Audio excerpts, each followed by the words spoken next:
Informações significativas para a gente continuar existindo enquanto sociedade, de um modo sano, certo? No momento em que a gente passa a se comportar limpando as opacidades, querendo jogar só luz, né? Que no argumento dele é resultado desses processos de clausura, clausura, clausura, clausura, clausura, a gente perde as zonas de opacidade.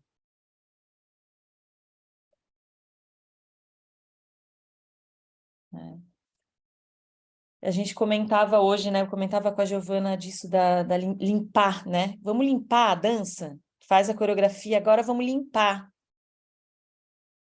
Interessante, né? Assim, se a gente fizer essa analogia. Ninguém chega numa roda de coco e fala, ai, vamos limpar.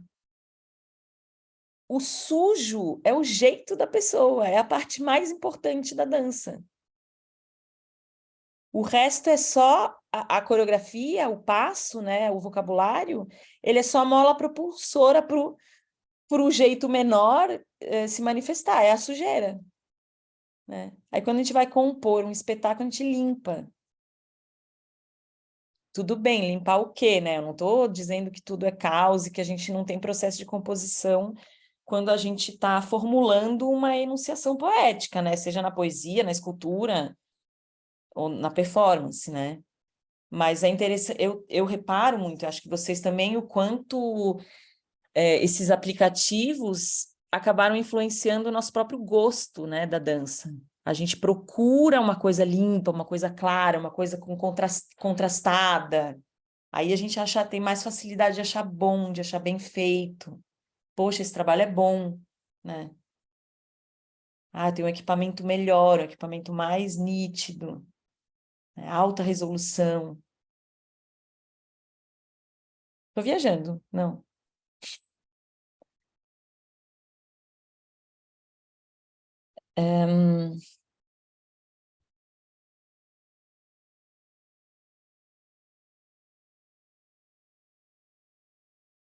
Então, ele vai dizer, né, na sequência, a plantação é um dos pontos focais onde se elaboram alguns dos modos atuais da relação. Nesse universo de dominação e opressão, de desumanização surda ou declarada, humanidades obstinaram-se poderosamente. Né? Vocês leram Torto Arado? Torto Arado? Leiam, galera. Leitura é ficção, tá? Já ouviram falar, né? É uma ficção do Itamar Vieira Júnior, que é um geógrafo que trabalhou a vida inteira no INCRA, em território de assentamento, se não me engano, em Pernambuco, Roberta. E ele é um escritor de ficção e já tinha publicado outros livros de conto, e ele faz essa narrativa de uma história de uma família quilombola. E narra a história da composição dos quilombos, da estruturação dos movimentos sindicais, a partir de uma ficção maravilhosa, história de duas irmãs, e tem a ver com essa capacidade de enunciar e de contar a história, né? Porque eu vou dar um spoiler, que todo mundo já sabe que uma das irmãs não fala. Então tem essa incomunicabilidade e ao mesmo tempo ela é uma das narradoras, então ela tem, né, ela narra sem articular, né, dentro da cena que ela está contando. Né? Muito interessante para a gente pensar essas questões que estão aqui também, né?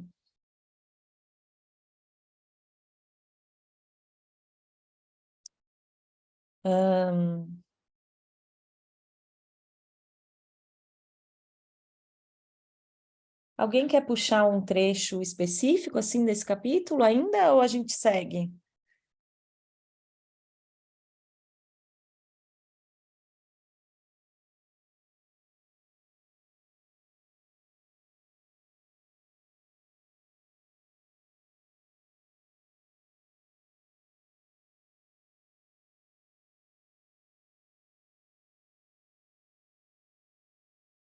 Ali ele continua, né? Ele fala isso que eu resumi de eu apresentei de uma maneira bem sintética, né? Dessa contradição da plantação depender da relação exterior, né? De mandar, ela só tem valor, aquilo que se produz só tem valor no sentido de que ele tem que ser mandado para fora e se transformar num dividendo, num commodity, transformar num commodity, né?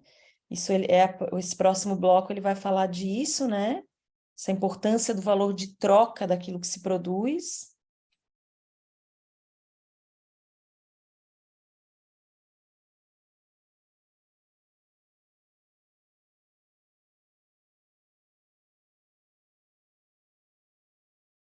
Vocês querem passar para o segundo bloco ali? Bloco 2?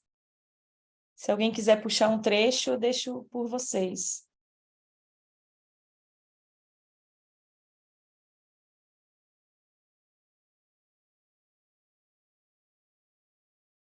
Uhum. O Rodolfo comentou ali exatamente o que eu tinha comentado. Eu comentei antes de ver a tua mensagem, né, do funcionário público. Eu não sei, assim, Rodolfo, eu não sei, tu quer falar um pouco mais disso que tu pensou ali? Porque daí a gente teria que fazer uma reflexão sobre o que que é o comum, né? O que que é o público, o que que é comum, que daí você está a serviço de um bem comum ou você está a serviço de atribuir valor a alguém, né? Dá para Dá para ouvir? Estão me ouvindo? Tá. O meu áudio está picotando. Não, o que eu fiquei pensando quando tu falou ali da coisa de eu trabalhar assim, né, para o privado, tá? Fiquei pensando porque a relação de funcionário público muda, parece, né?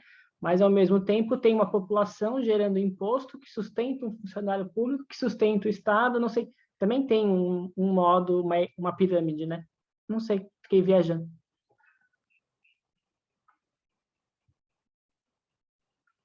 Porque não é diretamente enriquecer uma outra pessoa, mas também é, né? Mas é por isso que os modelos de gestão contemporâneos, né? Por exemplo, o modelo dos zapatistas é um modelo que é um modelo em espiral, né? Então, você não tem essa pirâmide do funcionalismo público, onde o serviço que você exerce, ele perde a dimensão da funcionalidade, né? Por isso que a gente, funcionário público é tudo encostado, não faz nada, tá ali pendurado. Porque, de fato, a pirâmide, ela faz com que você perca a noção do impacto do teu trabalho no coletivo, no bem comum. Você passa a ser uma peça de uma máquina que também desvinculada do que ela está gerindo, entende? O cara que faz análise da multa, não sei o quê, ele fica ali. Sim. Uhum. Então, existem outros sistemas, né? Por isso que a gente diz que é um livro anarquista, porque ele está pregando sistemas que são sistemas de gestão orgânica, né? Vegetal, né, Bárbara? E o que tu falou da limpeza ali foi muito bom, da coreografia, né? Eu fui jurado agora do Dança Catarina e, invariavelmente, eu comecei muito bem com uma visão aberta e depois de 20 cidades, a minha visão já era assim, tipo, não aguento mais e quanto Tu mais tem que escrever sobre essa experiência, Rodolfo. Eu te falei e isso. Tu tem que quanto mais escrever sobre a legível, experiência. quanto mais legível, tu começa a virar um jurado a favor desse sistema de limpeza, de legível e tal, porque tu não dá conta. Então, tu entra na onda do festival, que é pontuar quem consegue entender a forma do festival, que é apresentar tudo muito bem apresentado num tempo de 5 minutos, né? É interessante. Sim. Tem um modelo, né, que é quão próximo você fica daquele modelo, né? E aí, quanto mais próximo, já tem uma Sim, a presunção, né? vencedora do festival falou: eu participo há 18 anos, tenho todas as fichas dos jurados e leio elas todas as vezes antes de começar a próxima coreografia. Ou seja, ela sabe o que ela precisa fazer para ganhar. E é muito bom o trabalho dela, realmente. Mas tem uma fórmula e Aham. tem, enfim, tem uma domesticação ali, né? Total, total. É. E assim, a questão não é que isso não deve existir, aquela coisa. Tudo bem que exista, faz festival, mas a gente não pode afunilar a produção da cultura e dos modos de sociabilidade dentro desses modelos. Esses modelos são uma parte da nossa, né? Linguistas que gostam de falar tudo certinho, vão ficar corrigindo, mas a pessoa que não fala, ela também tem que ser reconhecida, né? Hoje a Erin estava toda emocionada porque eles conseguiram aprovar o ingresso do Adam, né? Que é aquele autista que trabalha com a gente desde 10 anos atrás. Eu já contei isso, quem está comigo há mais tempo, desde a graduação, a primeira vez que eu conheci ele, que ele foi palestrante de uma conferência, isso faz 2016, eu acho. E é um autista que ele não fala, né? E aí eles conseguiram fazer o processo de ele ser admitido no mestrado da Concórdia.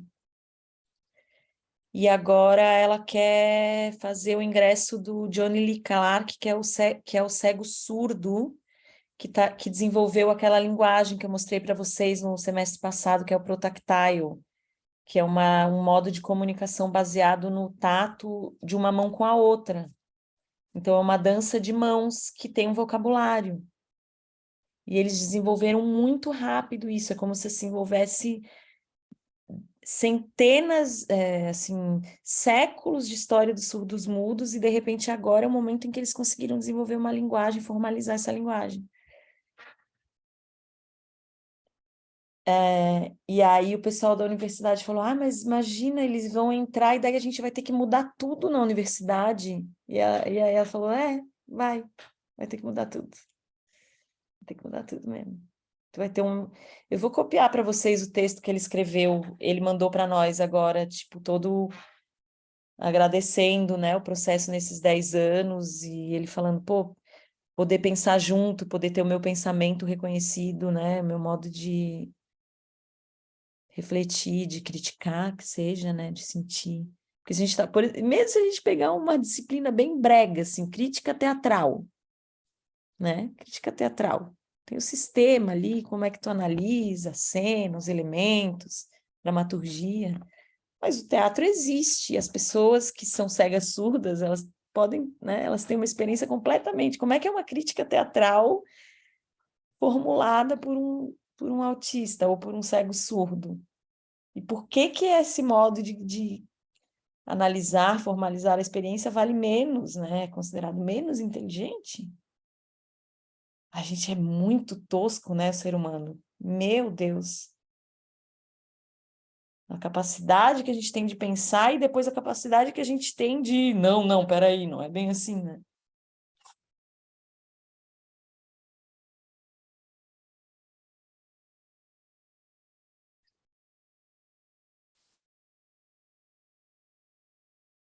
Lemos um trecho aí selecionado por vocês dessa parte 2 para seguir?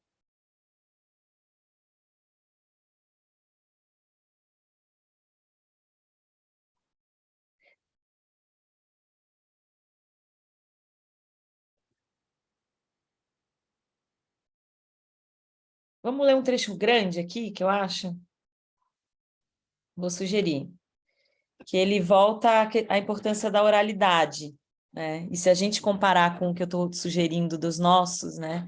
Os cantos de trabalho, as danças, a gente comentou, né, na nossa reunião, não é que as pessoas lá, os escravos, queriam fazer uma dança porque eles estavam precisando dar um rolê, curtir uma night. É porque o exercício, a prática daquela dança no corpo, ela é imprescindível para sustentar um modo de existência, um ritmo que a plantação não permitia. Que nem tomar água, sabe? Quando tá muito calor, tu precisa entrar, né? E aí ele volta nessa questão da oralidade, né? A literatura oral das plantações assemelha-se desse modo às outras técnicas de subsistência, de sobrevivência, implementadas pelos escravos e seus descendentes diretos. A obrigação de contornar a lei do silêncio faz com que ela seja, em toda parte, uma literatura que não se continua com naturalidade. se é que podemos dizer isso, mas que jorra em fragmentos arrancados. O contador é um jobber da alma coletiva. O fenômeno pode estar generalizado no sistema, mas é no espaço da língua crioula que ele passa a ser mais evidente. Isso porque a língua crioula acrescenta a essa obrigação do desvio uma outra, que lhe é interna, essa de se refazer a cada vez a partir de uma sucessão de esquecimentos. Esquecimento, ou seja, integração daquilo sobre o que ela funda. A multiplicidade das línguas africanas, de um lado, a europeia, de outro, enfim, a nostalgia do resquício caribenho. O movimento linguístico da criolização avançou por decantações sucessivas, muito rápidas, em hiato, a partir dessas contribuições. A síntese que resultou disso nunca se fixou nos termos, entretanto, afirmou desde o início sua perenidade nas estruturas. Em outras palavras, o texto crioulo nunca resultou linguisticamente em um regulamento ou em uma transmissão, a partir da qual se pudesse investigar um percurso literário, um outro texto aperfeiçoando o precedente, e assim por diante. Não sei se essa difração, só um comentário, tá? Essa questão da língua, eu acho que nós, no Brasil, somos muito cínicos, sabe? Em achar que isso não é um problema, que isso não é uma questão a ser, a lidar sociologicamente. Mas, por exemplo, eu vou dar dois exemplos, tá? Um, eu conheço muito menos o contexto, então já me desculpo se eu falar alguma bobagem, me ajudem a melhorar. Quando a gente tem a demanda, por exemplo, do movimento trans, entrando nos lugares de poder, nos lugares de discurso público, e que eles ou elas querem manter o dialeto, que é o dialeto sujo, o dialeto seja lá o que caracteriza essa qualidade identitária, a reação é não, você quer entrar aqui, então você se porte como um branco, se porte como a branquitude, alinhe a sua fala, certo? Então essa demanda pelo registro linguístico também pertencer aos lugares de poder, ela é exatamente isso que ele está falando aqui, né? O movimento indígena, a mesma coisa. Quando a gente escuta um indígena falar, que tem um ritmo muito mais lento, parece que as palavras estão perdidas, elas demoram a se compor, a tendência do público, estou falando de universidade, de lugares de poder, não só, né? A assembleia, conselhos comunitários, seja lá o que for, esses lugares de discurso político, né? Todo mundo fica agoniado. Ai, meu Deus, não sabe nem falar direito, quer vir dar opinião. Vocês já viram isso? Já foram testemunhas desse tipo de afeto coletivo? O manezinho, a mesma coisa. Não, vamos preservar a cultura manezinha, vamos organizar, botar no museu, falar sobre a canoa, sobre não sei o quê. Mas vamos educar eles, ensinar a falar direito, né?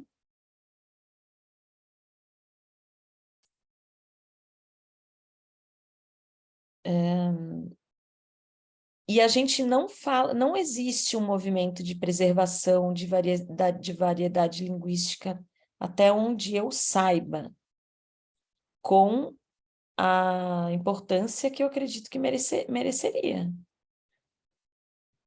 né? A Rafaela também, né? A Rafaela, no mestrado dela, ela colocou abstract em Tupi-Guarani. 3 línguas. Francês, o francês, botou em Tupi-Guarani, né? Eu gosto muito do jeito que a Thaís escreve, a gente conversou sobre isso também, né? Não tem que, né, que ter uma, assim, uma coisa super poética, né? Como usar as referências, sabe? É isso. Isso é variação linguística, né? Da produção do conhecimento também, né? Não significa que é inconsistente, né? Tem que ter a consistência no registro que você está operando. Ter a consistência no registro que você está operando.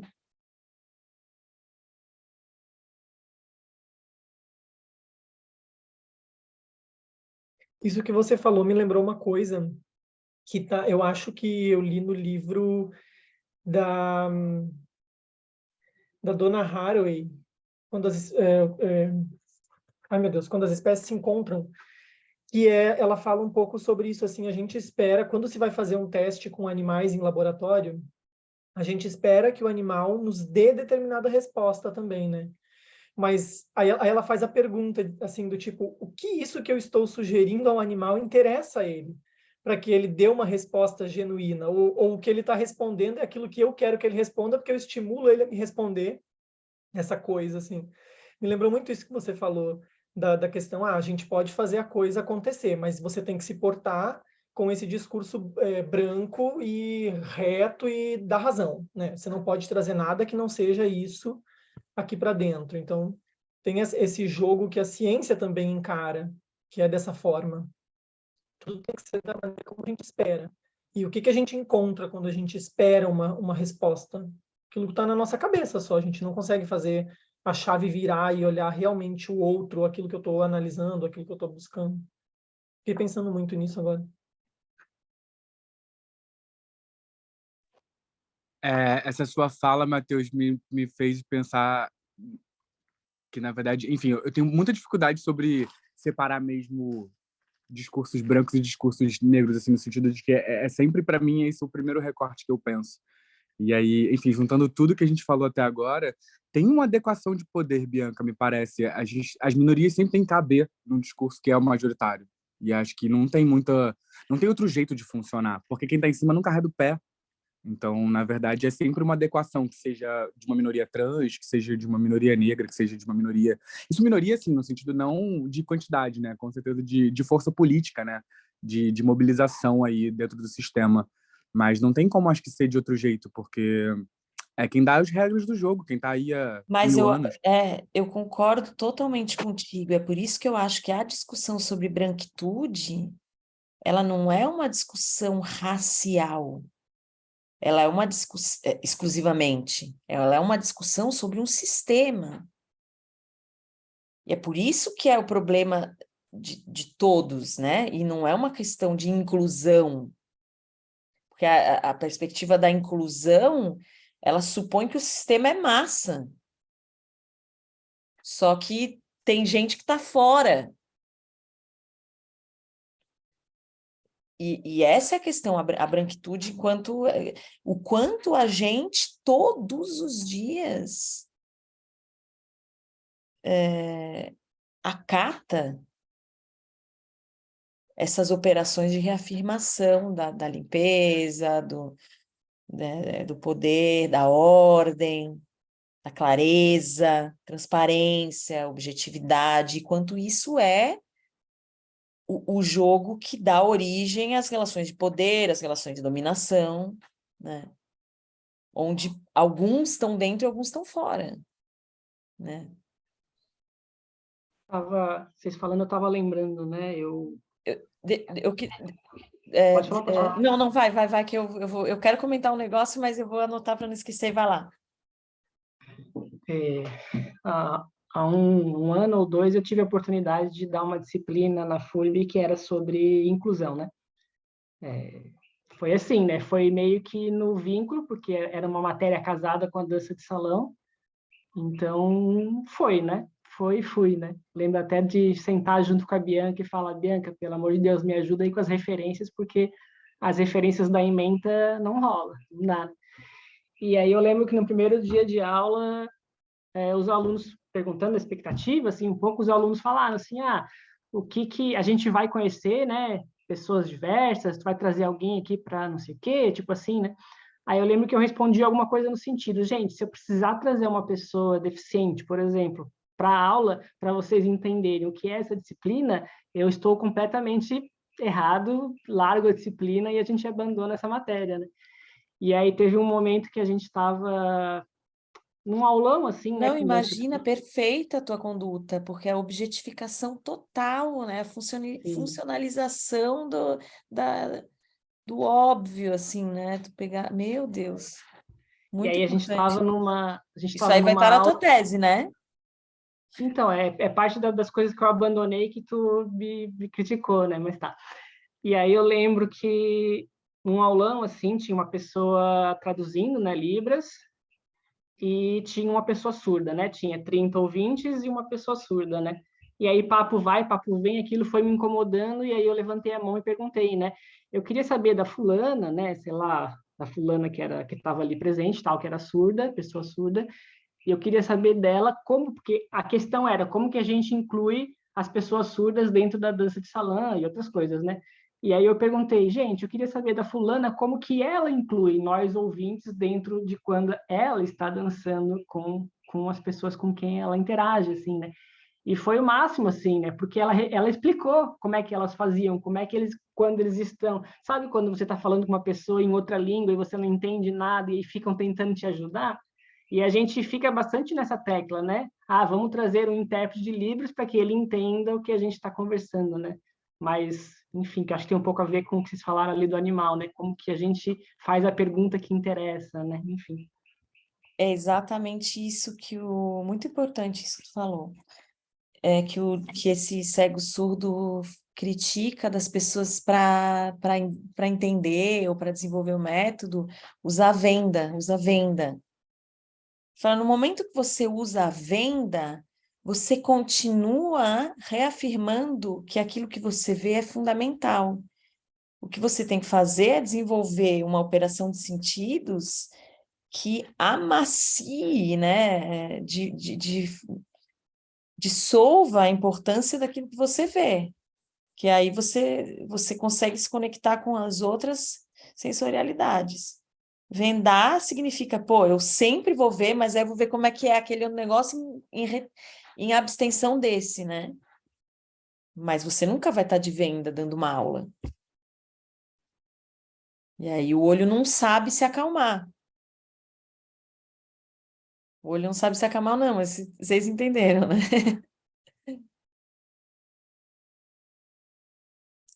É... Não, eu ia comentar uma questão que mudou completamente o assunto, mas eu vou comentar correndo risco, voltando à questão da branquitude e tal, né? Cada vez que por exemplo, né, aqui ninguém discorda que eu sou branca privilegiada, né? Mas eu passei agora 3 meses cortando lenha e cada vez que falava um negócio na aula, que eu falava que eu era branca,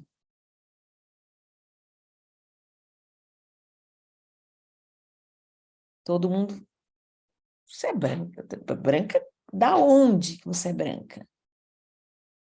Porque white não é esse aqui, não.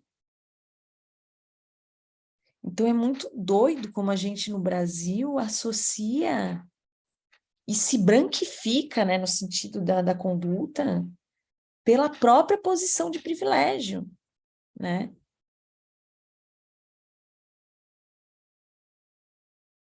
Enfim,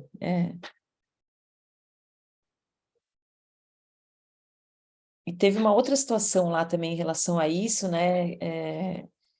Que tem um movimento, né, bem forte agora que quer preservar os lugares das pessoas negras em qualquer situação. Então, vamos supor, tem uma conferência.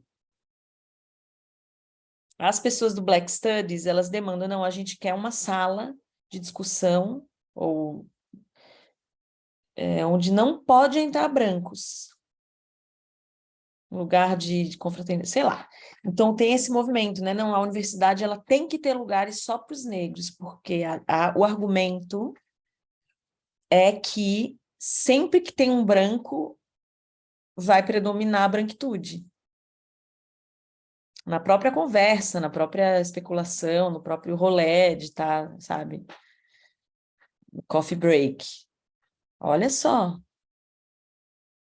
como é real essa dominação de subjetividade da branquitude em todos nós, né? Eu concordo super. Eu concordo super, faz todo sentido, na verdade, é muito Todo difícil. sentido, gente. Essa é a pergunta do Fanon mesmo, o que, que ele é, ele não é um homem preto, ele não é um homem, na verdade. É a pergunta do que é sem esse fundo branco. O fundo branco está em tudo.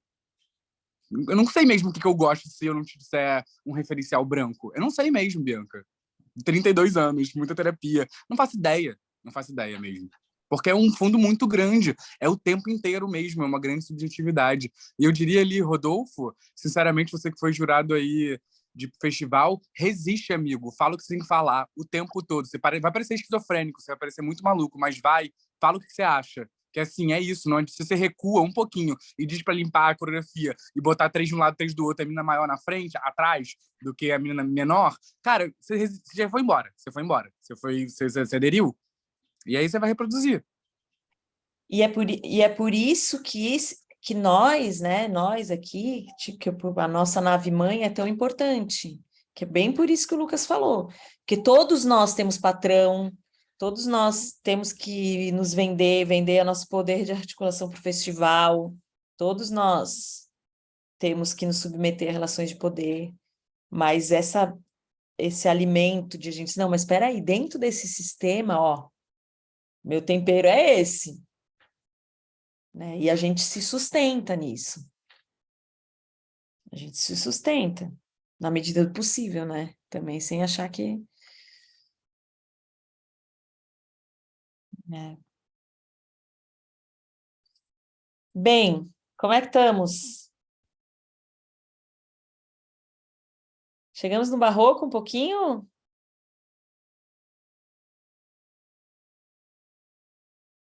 A gente, de certa forma, nas últimas conversas, a gente falou já do barroco, né? Porque ele tem esse estilo que ele lança uma ideia e depois ele aprofunda 3 capítulos depois, né? Eu acho muito interessante a gente pensar no barroco também brasileiro, né? Que não está aqui. Eu fiquei pensando muito em Ouro Preto, sabe? Nessa coisa da negritude no estilo da construção das igrejas. É uma coisa muito doida, né? Se a gente pensar o quanto isso também é uma operação de miscigenação, né? Dentro da arquitetura, né?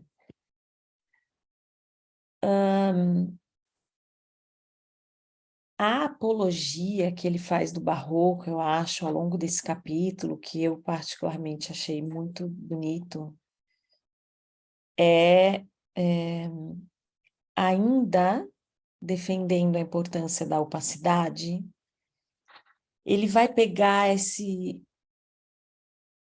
essa tendência estética que se manifesta no barroco, de ter um eixo e ter as curvas, né? Se dirigir ao alto e depois voltar para si mesmo, né? Eu não sei se todo mundo tem essas imagens, né?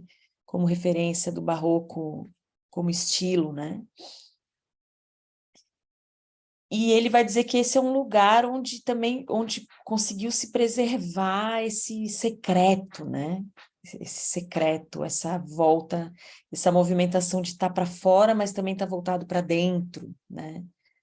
Uma outra característica assim do barroco que eu acho que a qual ele alude, se a gente pensar na música, né? Esse movimento de ir para frente e ao mesmo tempo ir voltando, né? Que é meio serial, né? Vai correr as fugas, né, do barroco, ele vai fugindo, mas ao mesmo tempo volta, que tem a ver com todo essa importância da memória na articulação do fazer artístico que ele expõe ao longo do livro, né?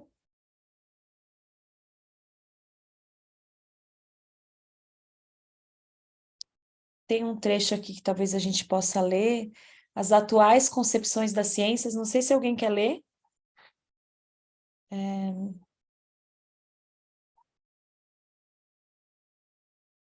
O frisson barroco pretende indicar, assim, que todo conhecimento está por vir, né? Assim, todo conhecimento está por vir é uma repetição do passado, né? Então, as técnicas do barroco irão favorecer a extensão em detrimento da profundidade, né? Por que que ele tá... Olha só como ele ele consegue ser muito conciso, né, em um movimento que é um movimento ideológico, ontológico, epistemológico e estético, né? Se a gente pensar antes do barroco, né, essa obsessão pelas linhas, pela ascensão, pelo o ponto de fuga, né? E aí no barroco, de repente, tu tem essa estender, né? Em vez de uma linha que se aprofunda, é uma linha que espirala tanto, né? Que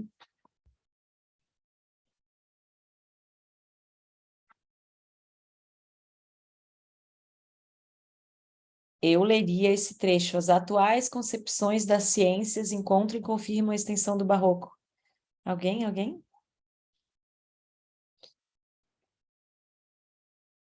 Eu estou lendo no Kindle, eu não sei dizer a página para vocês. Eu quero muito saber, porque no meu eu tô com a tradução em português de Portugal, então tem muitas palavras que você fala diferente mesmo, que eu entendo o que eu tô lendo, Aí é mas bem agora no eu me perdi. finalzinho, ó. É 1, 2, Já, 3 já não parágrafos concebemos. antes do fim. Terceiro parágrafo do fim para o meio. As concepções atuais das ciências seguem e confirmam esta extensão do barroco. É certo que a ciência postula que o real não é definível a partir da sua aparência, que é necessário penetrar nas suas profundezas, mas ela também admite que o conhecimento é sempre diferido, que já não é possível pretender surpreender o seu essencial por inteiro. A ciência entrou numa era das incertezas racionais e fundadoras, o que equivale a dizer que as concepções da natureza se estendem, se relativizam. É esse, é esse o próprio fundamento da tendência barroca. Já não concebemos a natureza humana a partir de um modelo transparente, universalmente instituído ou encarnável. O ser no mundo nada é sem a totalidade quantificada de todas as formas de estar em sociedade. Também já não é modelo Só um cultural pouquinho, ó. infalível. É bonito, né, a tradução portuguesa, mas ele tenta ser, ele dá uma empolada, eu acho, na esse último trecho que tu leu, tu vai entender, Lucas, o que eu vou chamar a atenção. O ser, aqui, ó, o estar no mundo não significa nada, não, desculpa. Não se concebe mais a natureza humana a partir de um modelo transparente, universalmente fundado ou encarnável. O estar no mundo, o teu tá o ser no mundo, né? Sim, tá, o meu tá o O ser no tradutor mundo. era heideggeriano. Muito, com certeza. Muito, porque é completamente diferente, né? Em termos de afiliação filosófica, a tradução que o Lucas leu, ela afasta da ideia da poética da relação. O ser no mundo olha a diferença, estar no mundo para ser no mundo. Eu confesso que eu herdei da filosofia uma coisa de ler de alguma forma como eu quiser. Então, eu acho que eu leio ser no mundo como estar no mundo, ou como qualquer tipo de variação de ser no mundo, não necessariamente um engessamento de o ser heideggeriano em seu estado de presença. Mas, sim, é bem diferente a tradução, dá outro lugar mesmo. Pode continuar, pode continuar. Pode reler essa frase e seguir. Já não concebemos a natureza humana a partir de um modelo transparente, universalmente instituído ou encarnável. O ser no mundo nada é sem a totalidade quantificada de todas as formas de estar em sociedade. Também já não é modelo cultural infalível. Todas as culturas humanas conheceram um classicismo, uma era de certeza dogmática que deverão agora ultrapassar juntas. E Só um todas as pouquinho. Aqui culturas... tem uma frase que é diferente e tá equivocada a tradução, tá? Tá. Não há tampouco um modelo cultural inevitável. O que ele está falando? Que a miscigenação não tem como evitar, é diferente do que tu leu. porque ele está falando de modos de resistência. E modos de resistência não se dão por... Vamos evitar, não vamos entrar em contato com isso. Está falando exatamente o contrário, é inevitável, né, a porosidade. Qualquer modelo cultural. Parece outra coisa mesmo. É outra coisa. Outra coisa. Segue lá. E todas as culturas, numa ou noutra fase do seu desenvolvimento, forjaram contra essa certeza desregramentos barrocos através dos quais essa ultrapassagem foi profetizada e simultaneamente tornada possível. Aí me parece que ele se junta com o que você falou. É inevitável mesmo. Vai ter resistência. Todas passaram pelo mesmo processo. Foi profetizado. Nesse sentido pleno, as profundezas iluminadas pela ciência, psicologia e sociologia ocidentais transgridem a profundeza apenas pressentida pelo classicismo desse mesmo Ocidente. É esse o movimento da mundialização do barroco. Em resumo, há uma naturalização do barroco, já que não apenas enquanto arte e estilo, mas como maneira de viver a unidade e diversidade do mundo. Essa naturalização prolonga e refaz o barroco, para além dos domínios flamejantes da Contra-Reforma, para o estender como um modo turbulento de relação. É ainda nesse pleno sentido que o barroco histórico prefigurou de forma espantosamente profética as turbulências atuais do mundo. O carnaval, né? Isso tem várias teorias que o carnaval é o barroco, né? É a maior expressividade do barroco. Né? Como é que chama? Tem um francês que escreve sobre isso aí, bem... Agora me fugiu, mas é um super importante, gente. Me lembrou muito... Não. Já mando para vocês, tá? Na sequência, não vou ficar desesperada com isso agora. Bakhtin, Falou Bakhtin? É o Bakhtin, aham.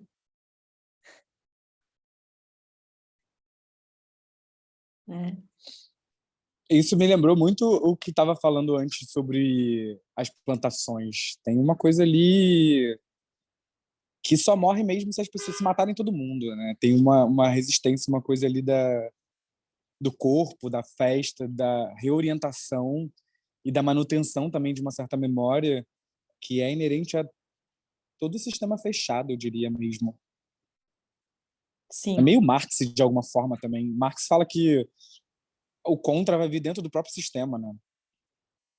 Sim. Sim, claro. Por isso que eu tô muito ficando ansioso para saber o que ele vai falar no resto do livro, assim, dos outros capítulos. A gente terminou esses dois, galera! Ih, em 1 hora! Eu senti que foi bem. Vocês sentiram que foi muito atropelado? Não. Foi legal, né? Massa!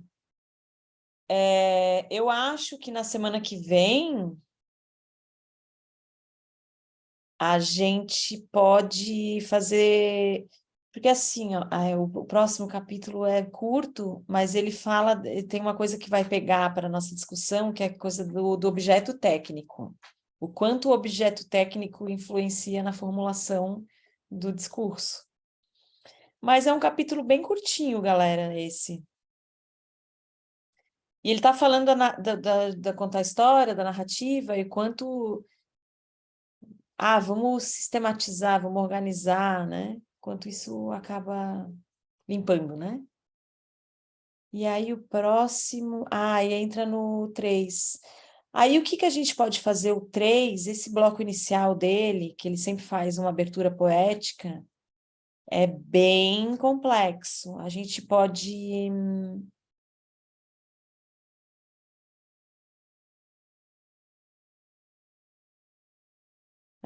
ler juntos. Mas o que eu vou pedir para vocês? Cada um seleciona uma frase ou um trecho que quer trazer. Se você só conseguiu ler antecipadamente a primeira página, seleciona da primeira página. Não precisa vencer o capítulo antecipadamente, porque ele entra no terceiro bloco. Tá? E a gente vai ver até onde a gente consegue caminhar no terceiro. Leiam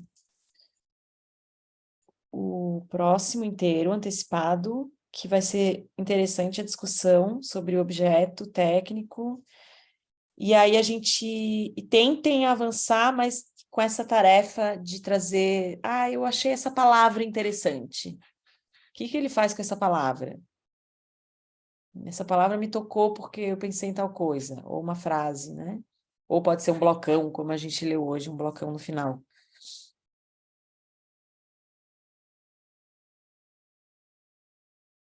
Porque, na verdade, eu quero chegar no... Aqui ele ainda continua um pouco a mesma...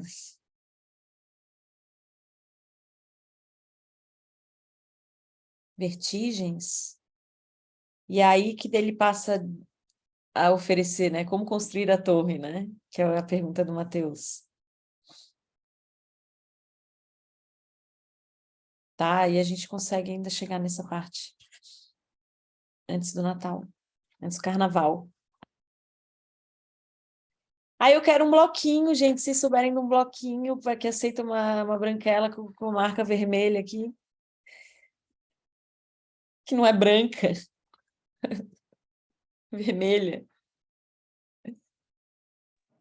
Bianca, sobre essa pergunta, sobre essa sua fala de ser branca, esses dias ali no Rio, viajando, um amigo perguntou sobre essa questão, porque, enfim, eu sou preto e eu moro com duas pessoas que não são brancas no Brasil, mas ao mesmo tempo são brancas, né? Porque isso é o imagético.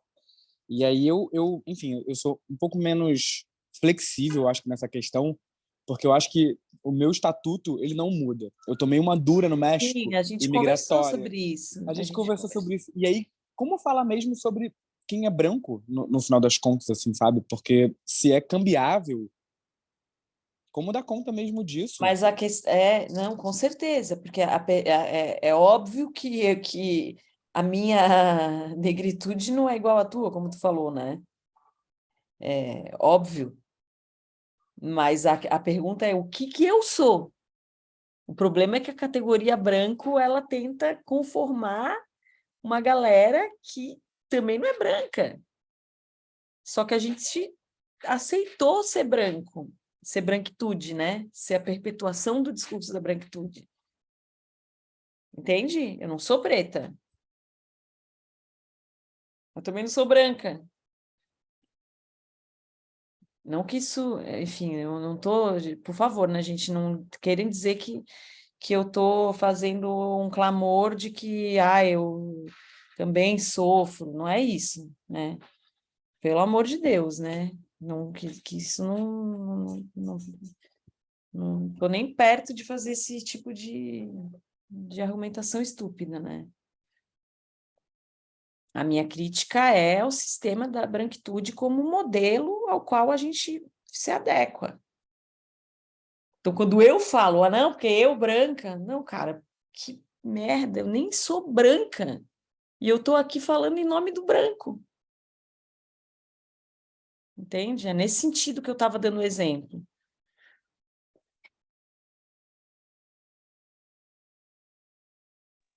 Total, faz sentido, mas a minha pergunta é mesmo sobre uma... E o que faz mesmo com essa sua passabilidade mesmo? Porque é isso, eu acho que outros corpos não têm muita Exatamente. passabilidade. Eu não passo em lugar Exatamente. nenhum por outra coisa que não seja preto. A própria Roberta, né, Roberta? A gente acho que também já conversou sobre isso. É branca. Enfim, gente, essa é uma pergunta que de certa forma, é muito importante, mas ela não é a nossa... Não tem uma resposta, né, como tu falou, né? E é o que fazemos com a passabilidade, né? O Mateus, né?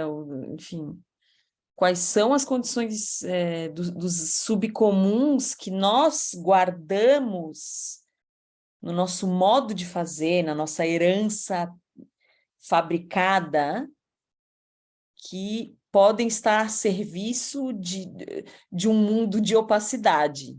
né? Onde as opacidades possam existir, né? E se operar como valor humano. Talvez essa é a pergunta ética, né? Para cada um de nós.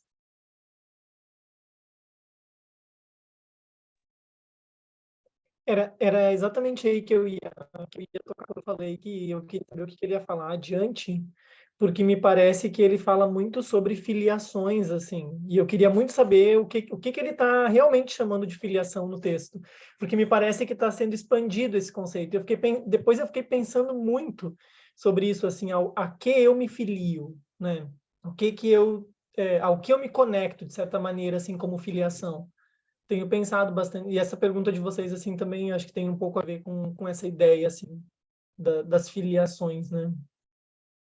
Sim. Porque a gente, querendo ou não, se conecta a essa coisa do branco, né? Que você falou, né? Estou eu aqui defendendo a coisa do branco, assim, de certa maneira, porque estou colada nisso, porque sou branca, né? Então tem um pouco dessa coisa filiada também. Uhum.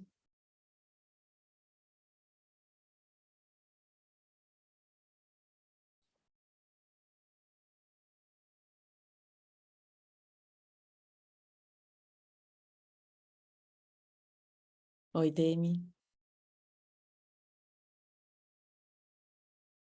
Oi, gente. Eu me lembrei de uma coisa, agora eu ia fazer uma brincadeira totalmente irrelevante com a Demi, eu me lembrei do trabalho do Saile, que foi um orientando meu que já defendeu, né? Acho que nem todas conheceram. Ah, ele entrou no doutorado agora, todo mundo deve conhecer ele de novo. E uma das perguntas que fizeram para ele na defesa dele, trabalho super lindo, foi assim, tá, mas cadê o Saile da Amazônia, entendeu? Não era sobre um contraste exatamente, né? Mas ele entrou num fascínio sobre aquele jeito de pensar, sobre os autores, o Lapujade, o Butô, a Clarice, que é um pouco um exemplo disso, né? E aí essa preciosidade do subcomum dele, dentro desse modo do pensamento, se retraiu, ou se desvalorizou, né? Achou que não tinha valor, né? Interessante, né?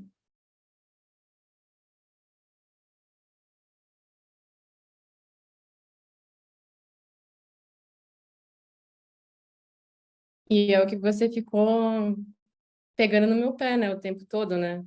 É, E assim, é interessante porque é um processo de lapidação, né? Não sei, né, se poderia usar esse termo, mas é como se você tivesse... Por exemplo, quando você jogou ela pergunta para mim, cadê a Dentro da Amazônia, né? E o Gaga aí? Como que ele se manifesta aí nessa temperatura, né? Nesse lugar. Aí, quando jogou essa pergunta para mim, eu fiquei em ebulição, assim, em colapso total, porque eu não sabia qual caminho chegar, entendeu? Aí isso me causou um grande bloqueio na escrita mesmo, né? E aí é interessante que, às vezes, a gente precisa ter calma, né? Observar nossas estagnações, né? Tudo isso que a sociedade nos causa ao longo do tempo, né? E eu fico claro, feliz até de estar porque... descobrindo isso. Fala, fala. Não, fala. Não, pode ir. Eu fico feliz de estar descobrindo isso, né? De ter trazido um pouco dessa potência, né? E talvez esse chacoalho que tu me trouxe logo no início da minha pesquisa, naquela conversa que a gente teve, e entre outras, acho que está me trazendo uma nova percepção, né?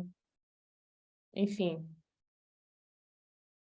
Tem a ver com essa coisa de ser eficiente, né?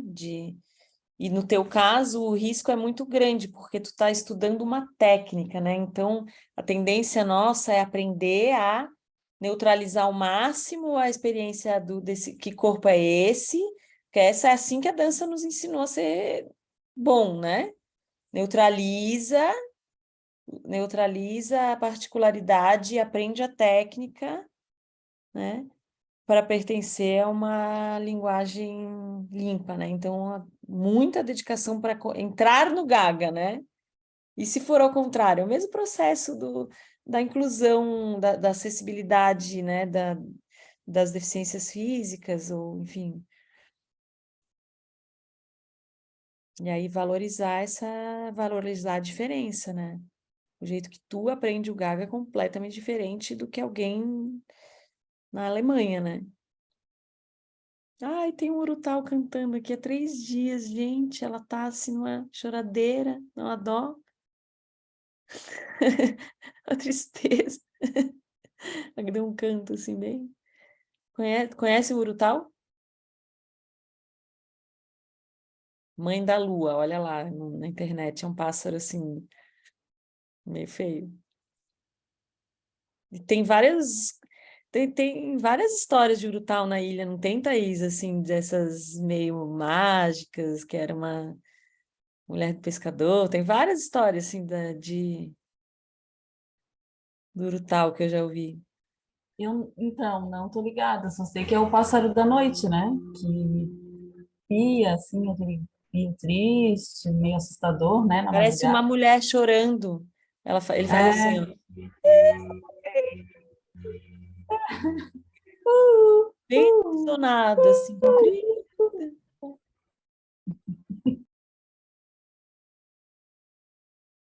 Ela tá chorando. Então tá, gente, muito obrigada, tá? Que bom ter todas aqui. E vamos fazer esse intensivinho aí quinta-feira. A gente consegue manter 1 horinha e 1 hora e 15 é suficiente para pensar junto, né? Senão acaba ficando muito cansativo também para os olhos e para o coração. Tá bom? Me liguem, tá? Agora eu tô online. Bibi tá on, tá?